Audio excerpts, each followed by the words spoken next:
how did idol worship begin in Mecca?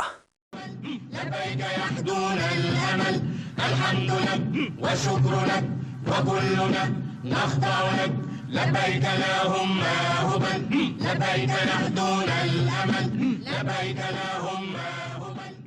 But the descendants of Ibrahim alayhi salam's son Ismail alayhi salam were there. They were all believers in monotheism. Then how did idols come? About 4,000 years ago, Prophet Ibrahim alayhi salam, under Allah's command, left his son Ismail alayhi salam and his mother Hajar alayhi salam in Mecca. Since they had Allah's miracle, the Zamzam well, people from different places started to settle there. Over time, Ibrahim alayhi salam and his son Ismail alayhi salam rebuilt the Kaaba. Ismail alayhi salam began living in Mecca. His descendants gradually became the custodians of the Kaaba. Both of them were prophets sent by Allah. They invited people to monotheism. It is said that Prophet Ibrahim alayhi salam was also given scriptures by Allah, which are mentioned in the Quran as suhuf. It was not a single book, but rather revelations in the form of admonitions. However, it is certain that during the time of Ismail alayhi salam, there were no idols in Mecca. But about 400 years before the advent of Muhammad sallallahu alayhi wasallam, there was a man named Amr ibn Luhayy. The Arabs in general followed the religion preached by Ibrahim alayhi salam. That is why they believed in Allah's oneness and worshipped only Him. With time, people became somewhat negligent regarding religion, but the belief in monotheism and the traces of the religion of Ibrahim alayhi salam remained until the public appearance of Amr ibn Luhayy of the Banu Khuza'a tribe. Because of his devotion to religion and generosity, people considered him among the great scholars and respected saints of that era and began to follow him. In this situation, he traveled to the land of Sham, or Greater Syria, and saw idol worship there. Since Sham was the land of many prophets and a place where Allah's revelations had been sent down, he thought this idol worship was superior. On his return, he brought with him an idol called Hubal, placed it inside the Kaaba, and began worshipping it. He also invited the people of Mecca to join him. But Sham was the land of prophets. How did idols appear there? Listen, about 5,000 years ago, when some righteous man of the people of Nuh alayhi salam died, statues were made in their memory. Over time, people began to pray to those statues. From this began the first idol worship in human history. Many descendants of Nuh alayhi salam lived in the land of Canaan, which today is Syria, Palestine, Jordan, and Lebanon. The Canaanites and later the Amalekites practiced idol worship. Their scriptures, archaeology, and even the Bible mention that the Canaanites worshiped different gods, such as Baal, Ashtaroth, and other deities. That Israel forsook the Lord and served Baal and Ashtaroth. Later, among the pharaohs of Egypt, sun worship, animal worship, and idol worship became common. Since Egypt and Sham were neighboring regions, this influence also spread to Sham.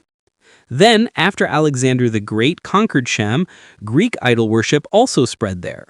When Ibn Luhayy visited Sham, it was under the Roman Empire. The Romans' religion was influenced by Greek deities such as Jupiter, Venus, etc.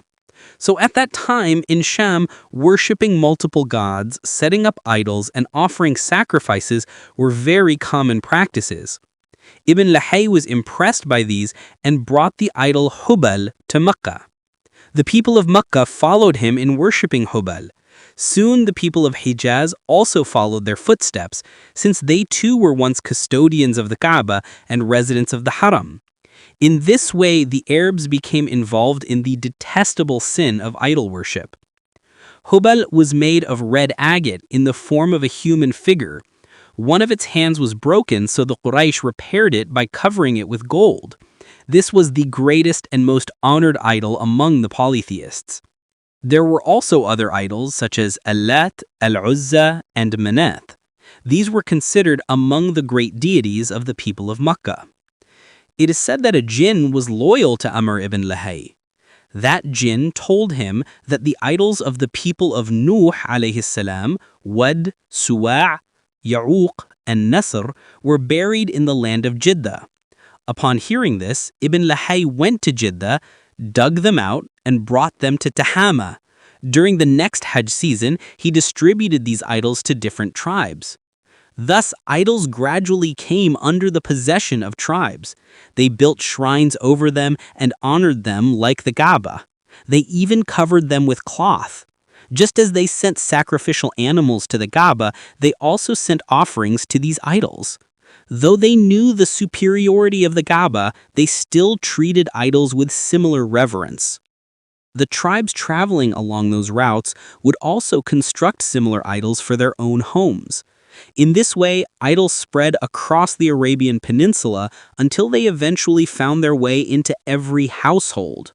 Later, the polytheists of Mecca filled al-Masjid al-Haram with idols one after another. It is reported that before the conquest of Mecca, there were 360 idols in the Kaaba. After the conquest of Mecca, the Prophet Muhammad ﷺ destroyed those idols one by one with his staff. When he struck them, they fell down. He ordered them to be taken outside al-Masjid al-Haram and burned, and they were burned. People were deeply deceived and misguided regarding these idols. Abu Raja al-Utaridi radiyallahu anhu said, "We used to worship stones. Later, when we found a better stone, we left the previous one and started worshiping the new one. And when we could not find a stone, we would gather some soil in a heap, then bring a milking goat and circle around it in worship." In short, idol worship and associating partners with Allah were the worst corruption and sin in religion. Yet the Arabs of that time had the vain pride and false belief that they were still following the religion of Ibrahim alayhi salam. Idol worshippers would sit beside idols like attendants of shrines and seek refuge with them. They would call upon them loudly, begging with humility for relief from poverty or deliverance from calamities. They reached such a level of delusion that when slaughtering animals, they would mention the names of idols instead of Allah. They would perform hajj for idols, make tawaf, prostrate to them, and show humility before them. They even practiced divination using 3 featherless arrows. One arrow would be inscribed yes, another no, and the third failure. They would draw lots. If the chosen arrow was yes, they would proceed with the task. If it was no, they postponed it for a year. If it was failure, they repeated the draw until yes or no appeared. Another custom was called tiara. Before starting an action, they would release a bird or chase a deer. If it ran to the right, they considered it a good omen and proceeded. If it ran to the left, they considered it bad luck and abandoned the task. If they saw an animal scratching the ground on the road, they also took it as a bad sign. To ward off bad luck, they would hang a rabbit's bone. Allah has mentioned these misguided practices in various places in the Quran.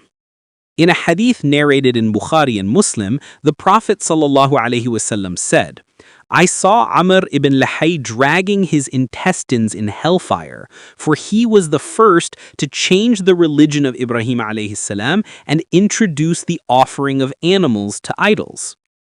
The Arabs did all these things for idols, believing that they would help them gain closeness to Allah. As the Quran says, the polytheists say, "We only worship them so that they may bring us closer to Allah in position." Surah Az-Zumar.